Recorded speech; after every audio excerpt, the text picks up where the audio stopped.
It is a particularly interesting location for me to be sitting today, given that over a decade ago I sat in this very chair right here in the European Union Parliament. And at that time, I warned the world of what was coming. During that conversation that was hosted at the time by the Green and EFA and a number of the other parties of the European Union's various representations, we were having a conversation on whether Europe should adopt the United States policy of allowing for the patents on biologically derived materials. And at the time, I urged this body and I urged people around the world that the weaponization of nature against humanity had dire consequences. Tragically, I sit here today with that unfortunate line that I don't like to say, which I told you so. But the fact of the matter is, we're here not for a reprisal on past decisions. We're here to actually, once again, come to the face of the human condition and ask the question, who do we want to be? What do we want humanity to look like?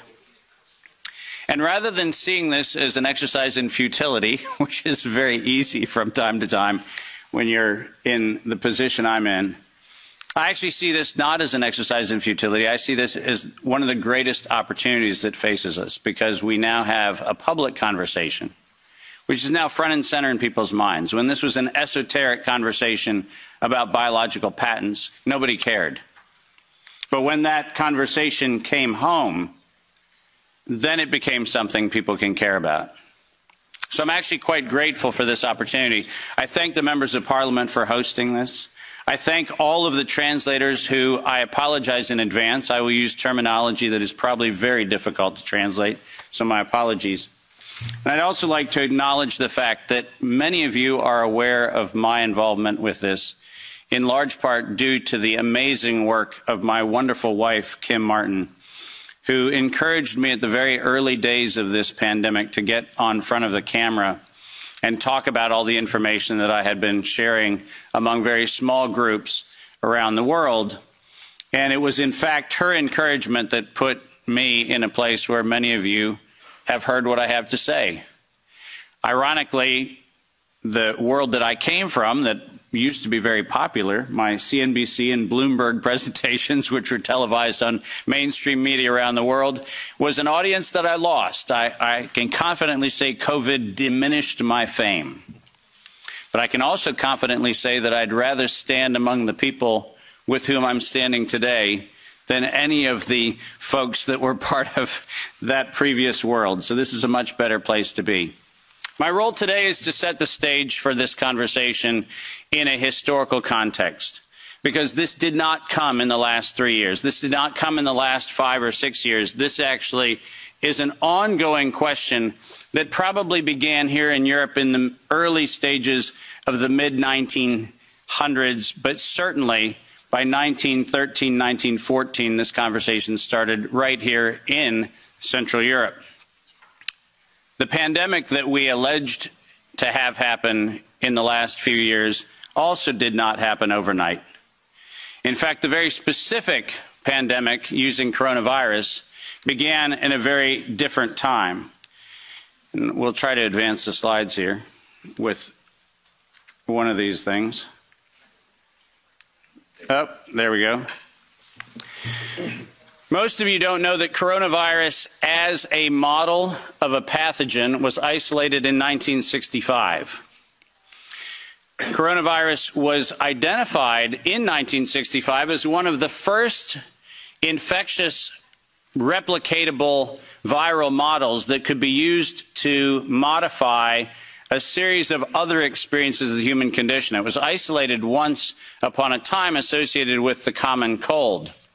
But what's particularly interesting about its isolation in 1965 was that it was immediately identified as a pathogen that could be used and modified for a whole host of reasons.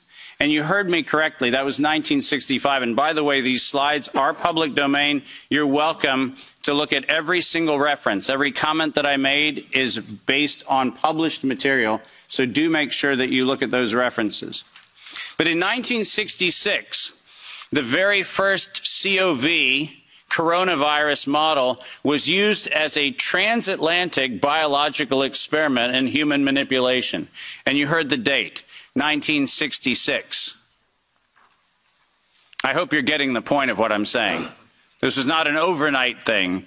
This is actually something that's been long in the making.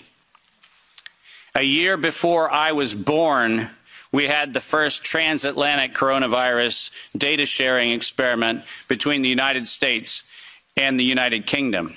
And in 1967, the year I was born, we did the first human trials on inoculating people with modified coronavirus.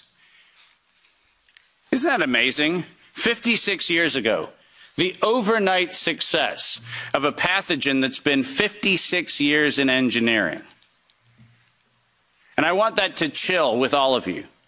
Where were we when we actually allowed, in violation of biological and chemical weapons treaties, where were we as a human civilization when we thought it was an acceptable thing to do to take a pathogen for the United States and infect the world with it? Where was that conversation? And what should have been that conversation in 1967? That conversation wasn't had. Ironically, the common cold was turned into a chimera in the 1970s. And in 1975, 1976, and 1977, we started figuring out how to modify coronavirus by putting it into different animals, pigs and dogs. And not surprisingly, by the time we got to 1990, we found out that coronavirus as an infectious agent was an industrial problem for two primary industries, the industries of dogs and pigs. Dog breeders and pigs found that coronavirus created gastrointestinal problems, and that became the basis for Pfizer's first spike protein vaccine patent, filed, are you ready for this, in 1990. Did you hear what I just said? 1990. Operation Warp Speed? I'm sorry. Where's the warp and the speed? Pfizer, 1990, the very first spike protein vaccine for coronavirus. Isn't that fascinating? Isn't it fascinating that we were told that, well, the spike protein is a new thing. We just found out that that's the problem. No. As a matter of fact, we didn't just find out it was not just now the problem. We found that out in 1990 and filed the first patents on vaccines in 1990 for the spike protein of coronavirus. And who would have thought? Pfizer. Clearly the innocent organization that does nothing but promote human health. Clearly Pfizer.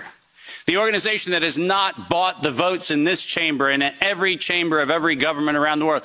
Not that Pfizer. Certainly they wouldn't have had anything to do with this. But oh yes, they did. And in 1990, they found out that there was a problem with vaccines. They didn't work. You know why they didn't work?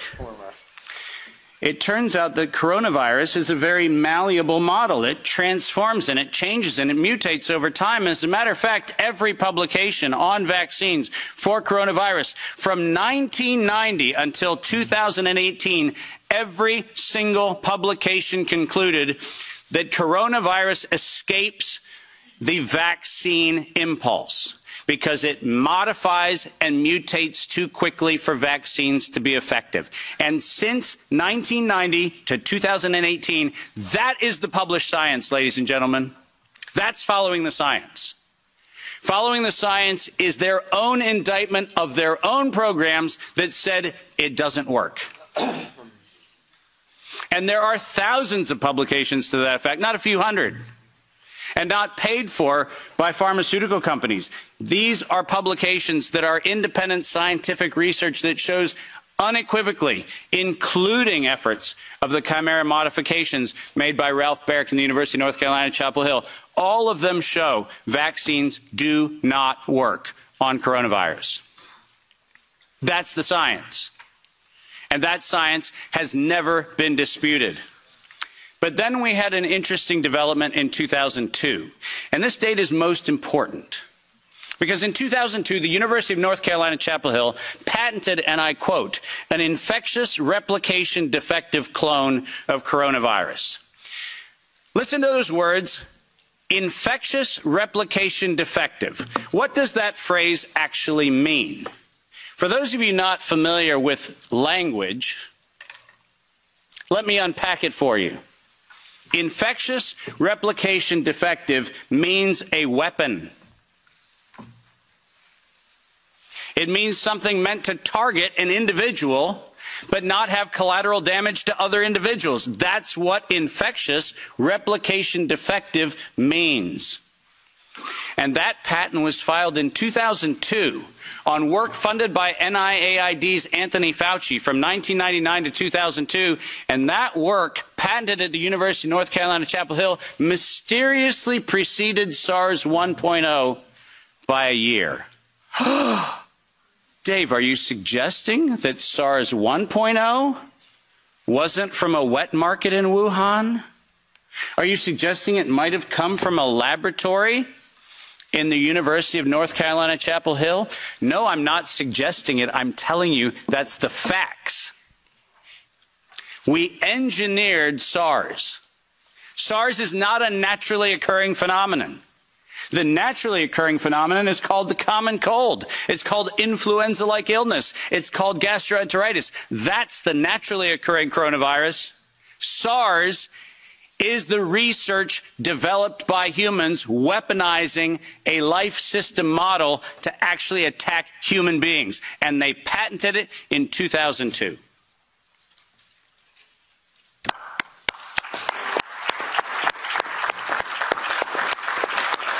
And in 2003, giant surprise, the CDC filed the patent on coronavirus isolated from humans in violation, once again, of biological and chemical weapons treaties and laws that we have in the United States. And I'm very, very precise on this.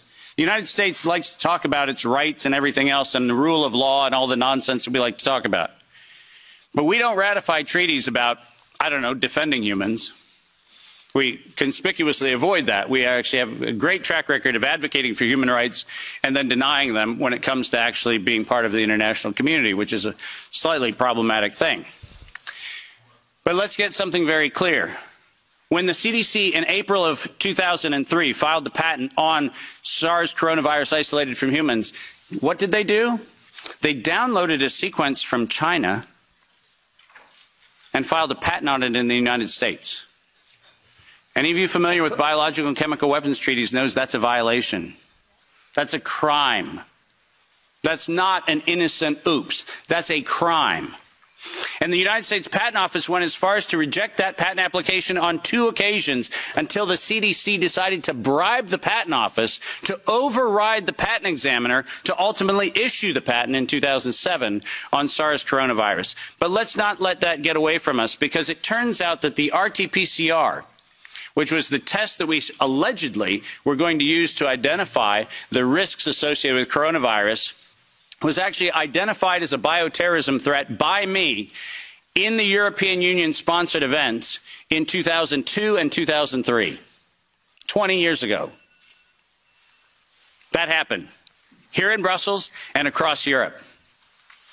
In 2005, this particular pathogen was specifically labeled as a bioterrorism and bioweapon platform technology. Described as such. That's not my terminology that I'm applying to it. It was actually described as a bioweapons platform technology in 2005. And from 2005 onwards, it was actually a biowarfare enabling agent, its official classification from 2005 forward. I don't know if that sounds like public health to you. Does it?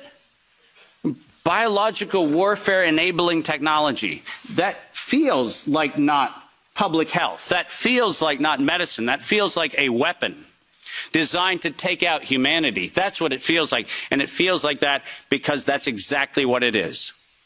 We have been lured into believing that EcoHealth Alliance and DARPA and all of these organizations are what we should be pointing to, but we've been specifically requested to ignore the facts that over $10 billion have been funneled through black operations through the check of Anthony Fauci and a side-by-side ledger where NIAID has a balance sheet and next to it is a biodefense balance sheet equivalent dollar-for-dollar matching that no one in the media talks about. And it's been going on since 2005. Our gain-of-function moratorium, the moratorium that was supposed to freeze any efforts to do gain-of-function research.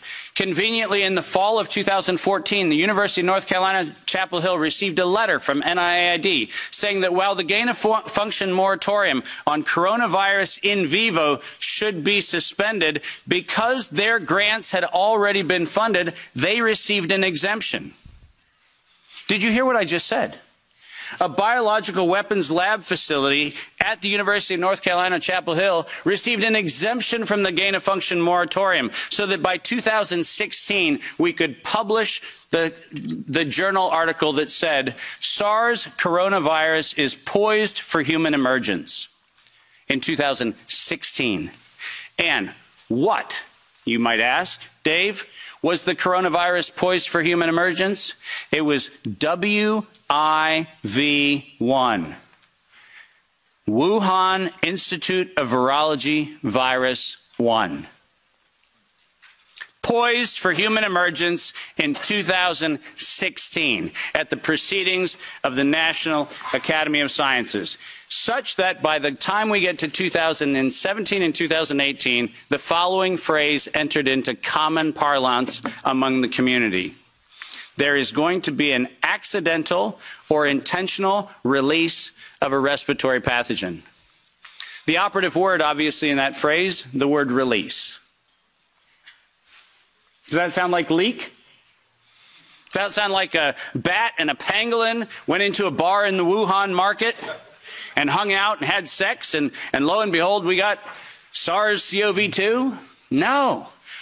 Accidental or intentional release of a respiratory pathogen was the terminology used, and 4 times in April of 2019, 7 months before the allegation of patient number 1, 4 patent applications of Moderna were modified to include the term accidental or intentional release of a respiratory pathogen as the justification for making a vaccine for a thing that did not exist. Keep going. If you have not done so, please make sure that you make reference in every investigation to the premeditation nature of this, because it was in September of 2019 that the world was informed that we were going to have an accidental or intentional release of a respiratory pathogen so that by September 2020, there would be a worldwide acceptance of a universal vaccine template. That's their words, right in front of you on the screen. The intent was to get the world to accept a universal vaccine template, and the intent was to use coronavirus to get there. And the last slide. This isn't advancing, so if I could have somebody do it. Let's read this, because we have to read this into the record everywhere I go. Until an infectious disease crisis is very real, present, and at the emergency threshold, it is often largely ignored. To sustain the funding base beyond the crisis, he said, we need to increase the public understanding for the need for medical countermeasures such as a pan-influenza or pan-coronavirus vaccine. A key driver is the media, and the economics will follow the hype. We need to use that hype to our advantage to get to the real issues. Investors will respond if they see profit at the end of the process. Sounds like public health? Sounds like the best of humanity? No, ladies and gentlemen, this was premeditated domestic terrorism stated at the proceedings of the National Academy of Sciences in 2015, published in front of them. This is an act of biological and chemical warfare perpetrated on the human race, and it was admitted to in writing that this was a financial heist and a financial fraud. Investors will follow if they see profit at the end of the process. Let me conclude by making 5 very brief recommendations. The last slide. Nature was hijacked. This whole story started in 1965 when we decided to hijack a natural model and decide to start manipulating it. Science was hijacked when the only questions that could be asked were questions authorized under the patent protection of the CDC, the FDA, the NIH, and their equivalent organizations around the world. We didn't have independent science. We had hijacked science. And unfortunately, there was no moral oversight in violation of all of the codes that we stand for. There was no independent, financially disinterested, independent review board ever impaneled around coronavirus, not once. Not once. Not since 1965. We do not have a single independent IRB ever impaneled around coronavirus. So morality was suspended for medical countermeasures. And ultimately, humanity was lost because we decided to allow it to happen. Our job today is to say, no more gain-of-function research, period. No more weaponization of nature, period. And most importantly, no more corporate patronage of science for their own self-interest unless they assume 100% product liability for every injury and every death that they maintain. Thank you very much.